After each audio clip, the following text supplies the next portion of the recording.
Bonjour tout le monde. Tout d'abord, merci au comité organisateur de ces journées de m'avoir invité. C'est un honneur et un énorme plaisir pour moi d'être parmi vous aujourd'hui. Je vais juste demander en fait au modérateur, vu qu'il y a une présentation qui a sauté, est-ce qu'on peut se permettre d'ajouter quelques minutes pour la présentation? Juste pour savoir combien m'étaler sur certains points. 2 minutes, très bien. Ok, en fait, vous voyez le sujet, c'est la prise en charge des troubles du rythme après un infarctus du myocarde. Donc, vu les 15 minutes, j'ai dû faire un choix des topics à toucher. Donc, je n'ai pas de conflit particulier par rapport à cette présentation. Je vais vous parler de la prise en charge des arythmies ventriculaires selon leur morphologie. On sait très bien que aussi bien les troubles de rythme auriculaires comme ventriculaires, ils surviennent après un infarctus du myocarde.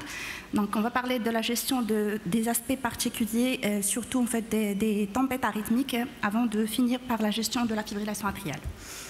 Alors, les arythmies ventriculaires soutenues, la définition d'une TV soutenue, c'est une TV qui dure plus de 30 secondes ou qui nécessite une intervention en urgence pour l'arrêter avant.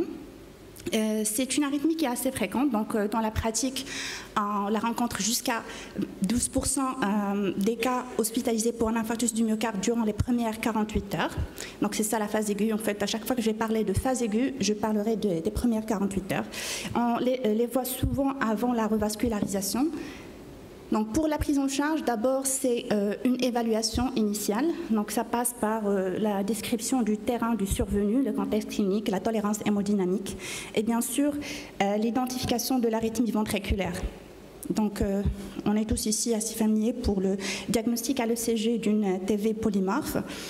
Donc ça c'est un aspect particulier, je vais revenir à ça tout à l'heure pour l'ablation par cathéter. Et en fait pour l'ECG de TV monomorphe soutenue, malheureusement j'aurai pas le temps de l'étayer, mais sachez qu'en général lorsqu'on a une tachyardie QRS large qui est régulière dans un contexte d'infarctus du myocarde, c'est souvent une TV jusqu'à preuve du contraire. Alors, il va falloir comprendre les mécanismes de survenue de ces arythmies après un infarctus du myocarde. Il n'y a pas que l'ischémie myocardique, il y a aussi toute anomalie myocardique préexistante, que ce soit une prédisposition génétique, une cardiomyopathie ou bien un infarctus antérieur. Donc, ceci va interagir avec l'ischémie aiguë. Et aussi avec le tonus du système nerveux autonome et le stress qui va être exercé sur le myocarde pour entraîner des phénomènes arythmogènes qui en général ils vont causer une automaticité anormale, une augmentation de l'activité déclenchée et des phénomènes de réentrée.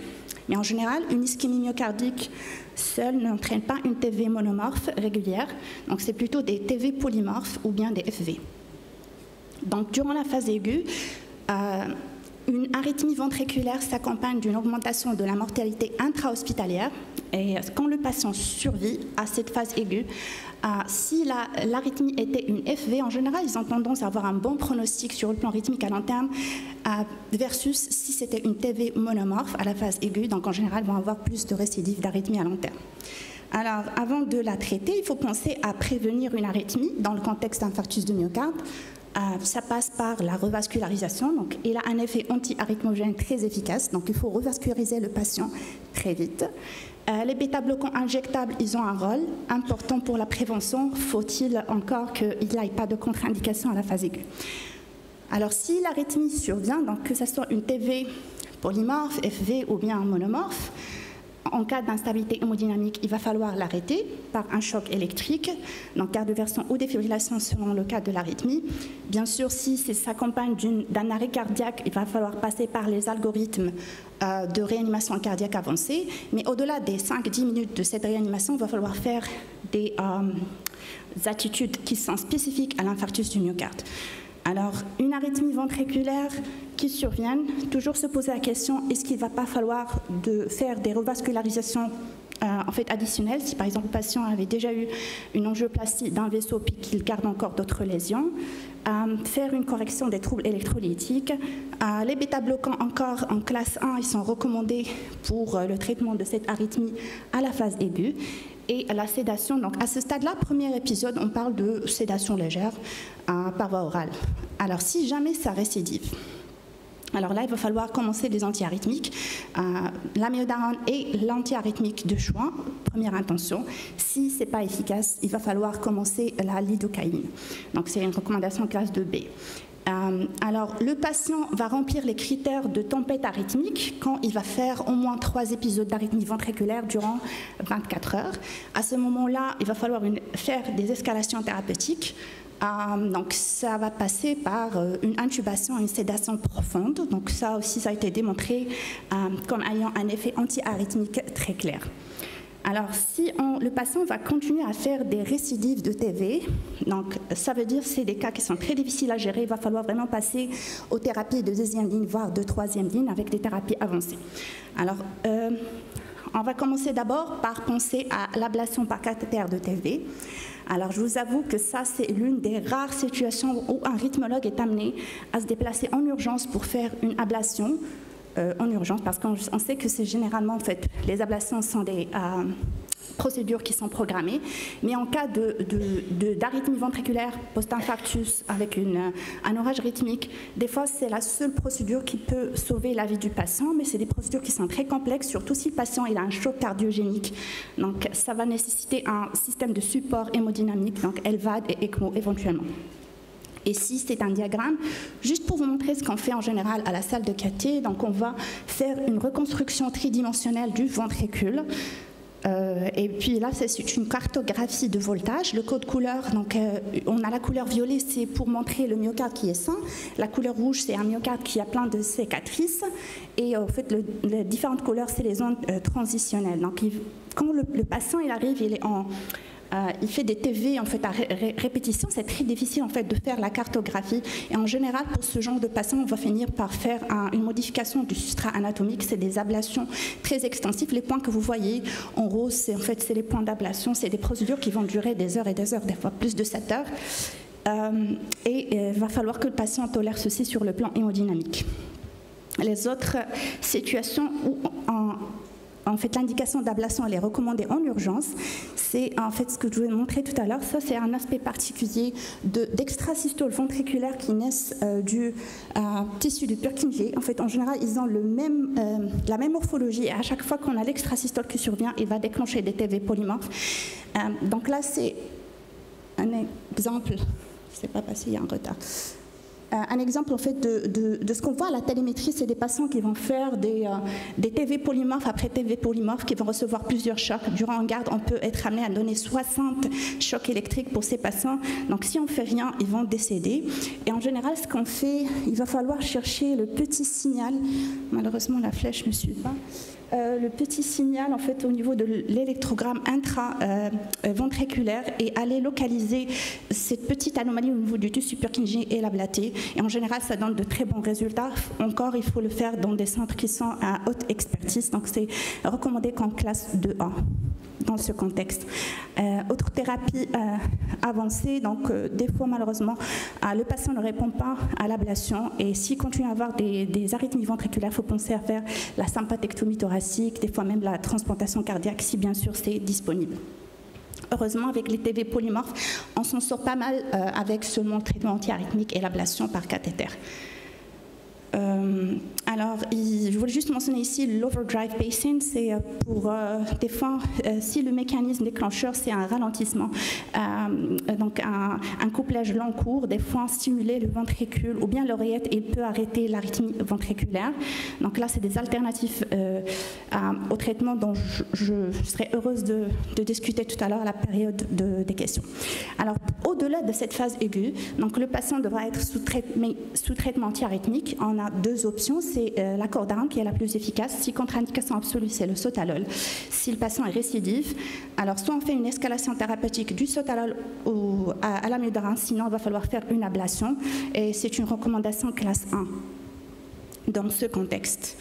Alors ça vient de l'étude Vanish, il y a des études canadiennes qui ont démontré ça. Alors, je voulais mentionner aussi la gestion des tachycardies ventriculaires monomorphes post-infarctus au-delà de la phase aiguë. Quand le patient est stable, ce n'est pas la cordarone IV qui est recommandée en première intention, c'est la procaïnamide. Malheureusement, ce n'est pas disponible au Maroc pour le moment. Là, je voulais juste mentionner un des travaux auxquels j'avais participé, c'était une network meta-analysis qui a comparé les antiarythmiques utilisés à la phase aiguë par voie injectable pour arrêter les TV monomorphes soutenus. C'était une comparaison de toutes les antiarythmiques qui ont été essayés pour arrêter la TV soutenue, donc lidocaïne versus sotalol, amiodarone et procaïnamide, et le résultat c'était que la procaïnamide était la plus efficace. Donc ça sort dans les dernières recommandations de la Société canadienne. Alors, qu'en est-il de la prévention de mort subite au-delà de cette phase aiguë? Bien sûr, ces patients, il va falloir leur offrir le défibrillateur cardiaque implantable en prévention secondaire, à l'exception, bien sûr, de la FV qui survient dans les premières 48 heures si le patient a été complètement revascularisé. Un patient qui a un défibrillateur qui fait des TV récurrentes, il ne faut surtout pas le laisser recevoir des chocs récidivants. Il va falloir désactiver le DEF, reprogrammer. On peut éviter des chocs inutiles en retardant l'administration de chocs et en ajoutant des thérapies anti-tachycardia pacing pour arrêter la tachycardie. Malheureusement, je ne pourrais pas parler des troubles de rythme moins graves. Alors, pour la FA, donc la fibrillation atriale aussi, elle est très commune post-infarctus du myocarde. Donc on peut la rencontrer jusqu'à 21% des patients hospitalisés pour infarctus du myocarde. Il ne faut pas la prendre à la légère, même si elle est passagère, même si le patient est asymptomatique et même si le patient il sort en rythme sinusal. Donc on sait que les patients qui font un infarctus du myocarde et qui font de la FA, que ce soit nouvellement diagnostiqué ou en fait le statut n'est pas clair, ils ont un mauvais pronostic aussi bien en intra-hospitalier qu'à long terme en termes d'augmentation de la mortalité. Donc ça c'est un diagramme qui illustre ce concept. Alors ces patients aussi ils sont à haut risque de faire un AVC ischémique.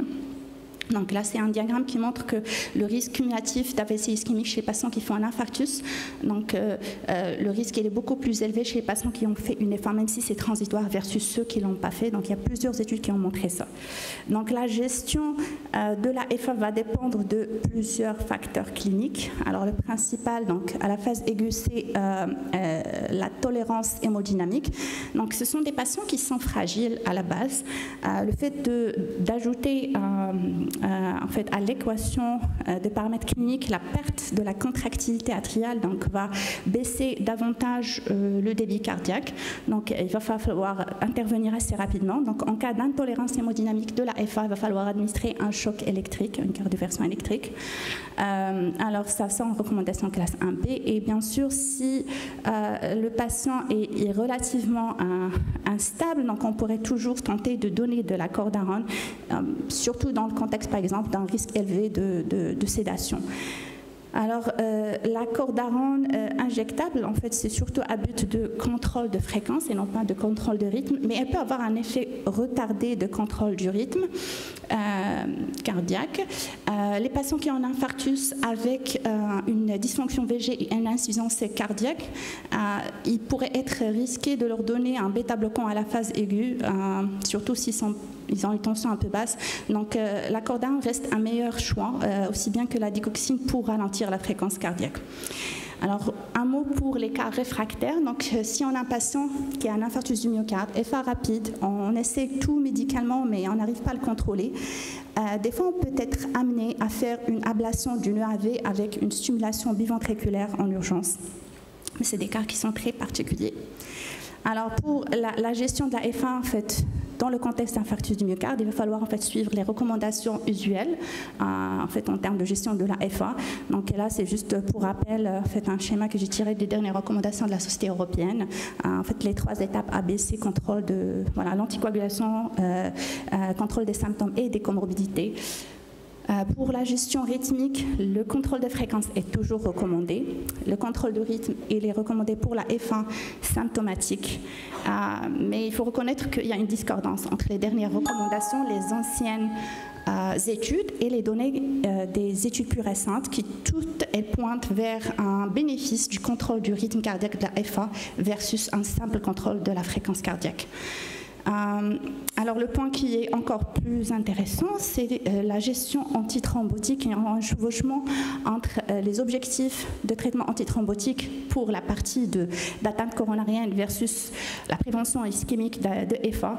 Donc c'est difficile en fait de prévenir les deux et en même temps ne pas avoir un saignement actif.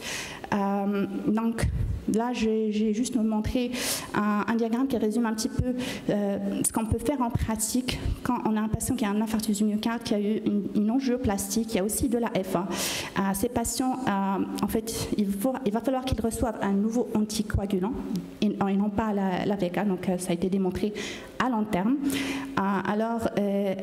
Auquel il va falloir associer un inhibiteur de la P2Y12 pour une durée de 12 mois si jamais l'angioplastie a été faite dans le cadre d'un syndrome coronarien aigu et pour une période de 6 mois si c'était dans le contexte d'un syndrome coronarien chronique. Alors l'aspirine peut être ajoutée durant les premières 24 heures jusqu'à une semaine quand le risque thrombotique est faible et peut aller jusqu'à 30 jours si jamais le risque thrombotique est élevé.